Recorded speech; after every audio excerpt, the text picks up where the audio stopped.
Hi everyone, welcome back. Last time we created sign-up scene and added all the UI objects.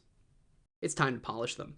Okay, let's go back to our project. Select Sign-up View Controller, then hold Option and click on the storyboard file. To open this file in the Assistant Editor, recall that we define behaviors for sign-up scene via this custom class to customize an object on the scene.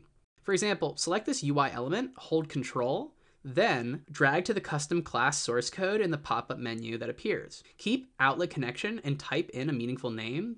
This is the name of the property in the source code that references to the UI object.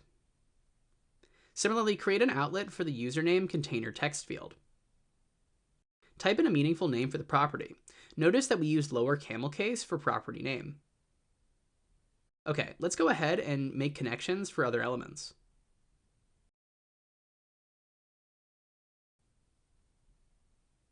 Okay, good.